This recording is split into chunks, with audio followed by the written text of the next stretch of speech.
You felt it before. That moment when someone you love walks away. Your chest tightens. Your stomach drops. You can't sleep. You can't eat. You replay the same memories over and over. Like a broken record, your brain refuses to stop. You cry in the shower. You stare at your phone, waiting for a message that never comes. And at some point, you ask yourself, why does this hurt so much? Why does losing a person feel like losing a part of myself? Will this pain ever go away? Here's what nobody tells you. Heartbreak isn't just emotional, it's physical, it's biological, and it's ancient. The pain you feel when someone leaves you is the exact same pain your ancestors felt 50,000 years ago in a cave with no way to cope, no ice cream, no sad music playlist, no friends to call at 2 a.m., just the pain and the darkness and the desperate need to survive it.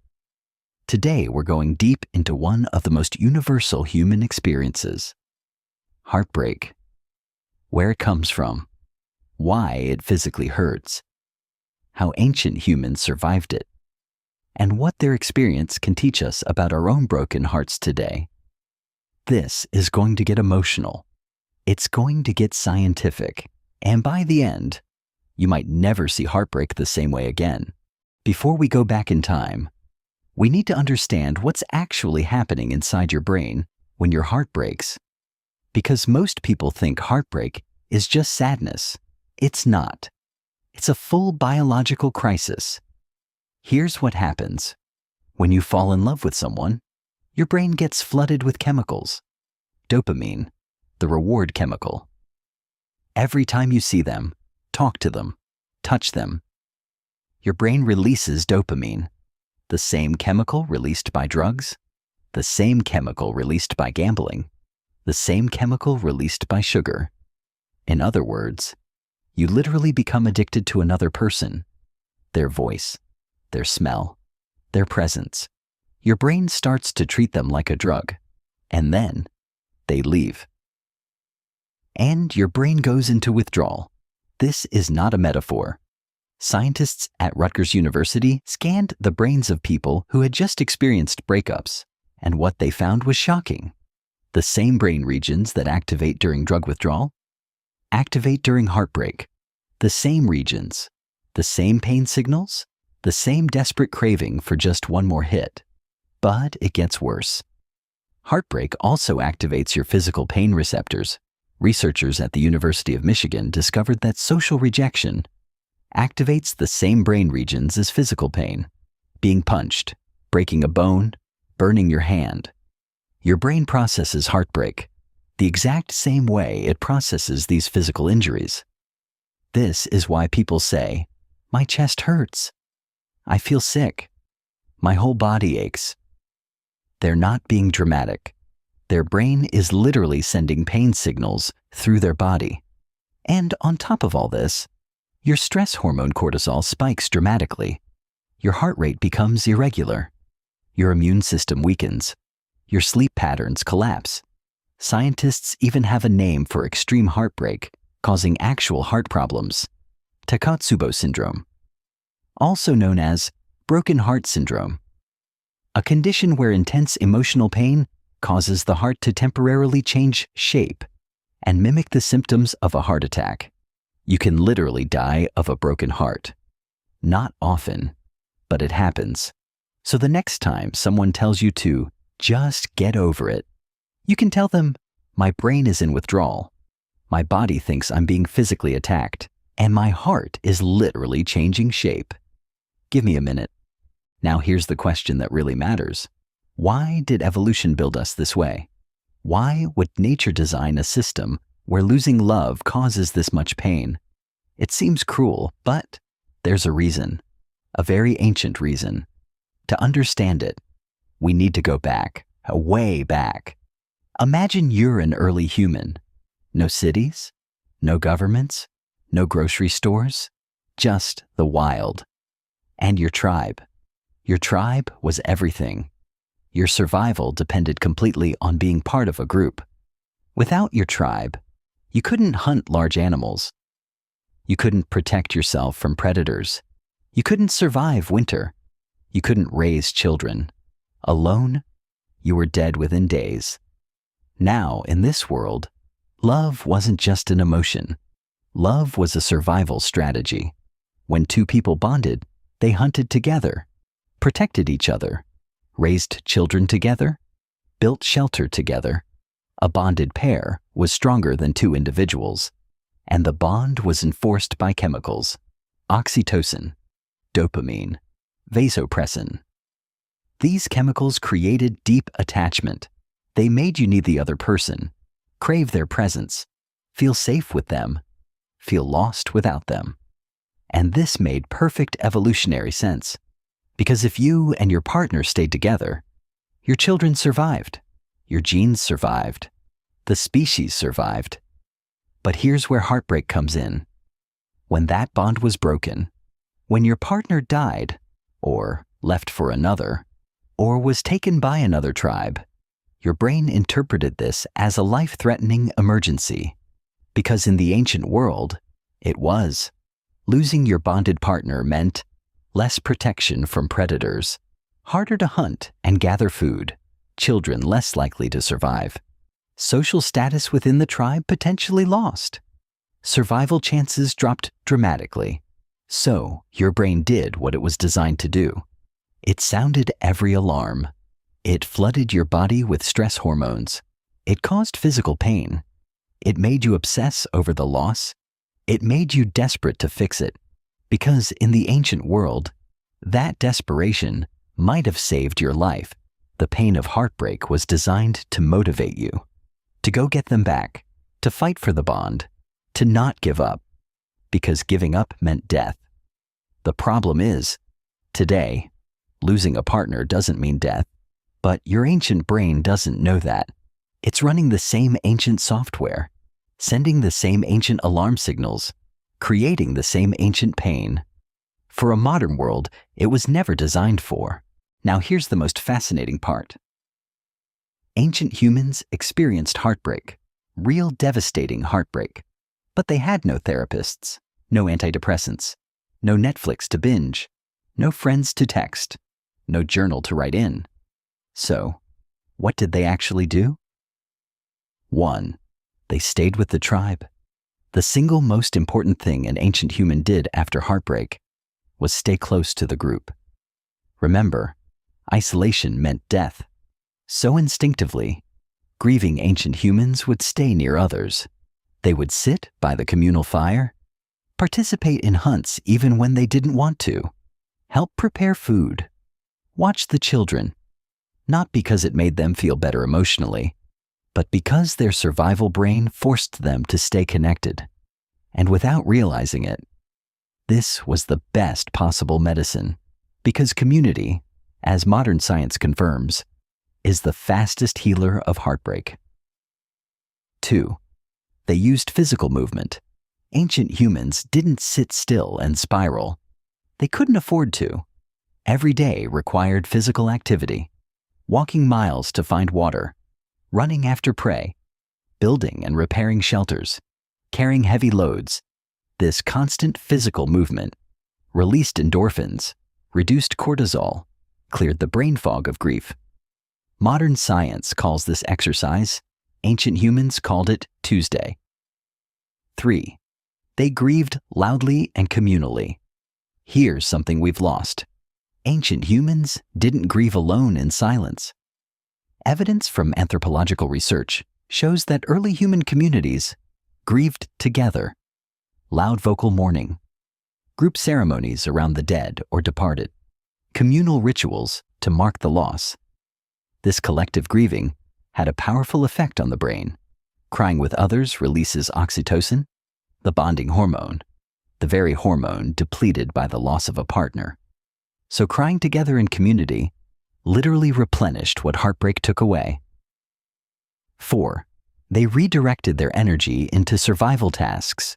When your only focus is finding food and not getting eaten, you don't have much mental bandwidth left for heartbreak. This forced redirection of attention prevented the obsessive thought loops that make modern heartbreak so brutal. Ancient humans couldn't afford to replay conversations. They couldn't obsessively analyze what went wrong. Their brain was too busy with immediate survival. This is why many heartbreak therapists today recommend staying busy, picking up a new skill, filling your schedule. They've rediscovered what ancient humans knew by necessity. Idle minds are heartbreak's best friend. 5. They found new partners relatively quickly. This might sound harsh, but for ancient humans, prolonged grief over a lost partner was a luxury they couldn't afford. Their tribe needed them functional. Their children needed two parents. Their survival needed a bonded partner. So ancient communities likely encouraged relatively quick rebonding. New partnerships formed, new attachments created, new chemicals released. The brain is remarkably good at transferring attachment. Once it accepts, the previous bond is broken. Heartbreak is so universal, so deeply human, that it appears in the very first stories humanity ever told. The Epic of Gilgamesh, written over 4,000 years ago, one of the oldest stories ever found, is a story of heartbreak. Gilgamesh loses his closest companion Enkidu, and his grief is so overwhelming, so physically devastating, that he refuses to accept it. He goes on a journey across the world, searching for immortality, not because he fears death, but because he cannot bear the pain of loss. Sound familiar? Ancient Egyptian love poetry. 3,000 years ago, Egyptian scribes wrote some of the most heartbreakingly beautiful love poetry ever discovered. Lines describing hearts on fire, bodies weakened by longing, minds unable to focus on anything but the one who's gone. I will lie down at home and pretend to be ill. Then my neighbors will come to see me, and she will come with them. She will put the doctors to shame, for she understands my illness. 3,000 years ago, faking sickness to see an ex. Some things never change. Ancient Greek mythology. Orpheus, the greatest musician who ever lived, whose wife Eurydice died on their wedding day. And he was so destroyed by heartbreak, so completely consumed by grief, that he did something no human had ever done. He walked into the underworld to bring her back. His music was so filled with grief, so raw with heartbreak, that it moved Hades himself to tears. And for one moment, love almost conquered death. These stories survived thousands of years because every generation that read them recognized something in them. That's my pain. That's exactly how I feel. I would walk into the underworld too. Heartbreak transcends time, transcends culture, transcends language. It is perhaps the most universally human experience that has ever existed. Now let's get practical, because the way ancient humans processed heartbreak contains lessons that modern science is only now beginning to confirm. Ritual and ceremony? Ancient cultures created specific rituals for loss. Mourning periods, ceremonies, symbolic acts of release, burning objects, bearing mementos, cutting hair. These rituals served a critical psychological function. They gave the brain a clear signal. This chapter is closed. A new one begins. The brain loves clear signals. Without ritual, we tend to stay stuck in ambiguity, checking their Instagram, keeping their hoodie, leaving the chat open. Ancient humans understood something we've forgotten. You need to ritually close a bond before you can heal from it. Storytelling and music. Every ancient culture used music and story to process heartbreak. Sad songs aren't a modern invention. They are ancient technology. Researchers have found that listening to sad music during grief actually increases positive emotions because it provides validation. Someone else felt this too. Distance. The pain is the song's not mine right now. Community. Thousands of people have survived this exact feeling. Ancient humans sang their grief around fires. They told stories of lost loves. They passed these stories down through generations, not to wallow, but to heal. Time in nature. Ancient humans spent their grief outdoors, walking, watching the sky, sitting near water. Modern research consistently shows that time in nature reduces cortisol, reduces rumination, restores the brain's ability to focus. The ancient human didn't know the science, but they knew the medicine. Here's where it gets uncomfortable. Because modern humans handle heartbreak in ways that ancient humans never would have, and we're making it so much worse. We isolate. The most common modern response to heartbreak is to disappear, cancel plans, stay in bed, push people away. Ancient humans couldn't do this. Their survival prevented it.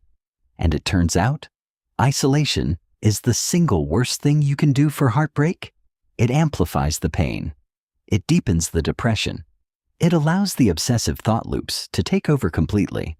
We stalk digitally. Ancient humans had no way to monitor their ex-partner's daily life. Once someone left, they were gone. The brain had to accept it. And that acceptance, painful as it was, triggered healing. Today we check their Instagram, watch their stories, see them smiling at parties, moving on.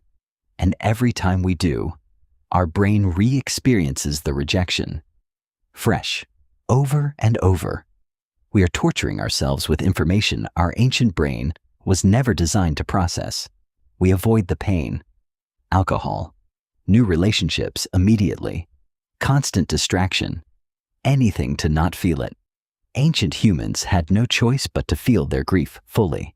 And that full emotional processing, as brutal as it was, cleared the path to healing faster. Modern research confirms the people who allow themselves to fully feel heartbreak heal significantly faster than those who suppress it. Your pain is not the enemy. Avoiding your pain is the enemy. So, how did ancient humans handle heartbreak?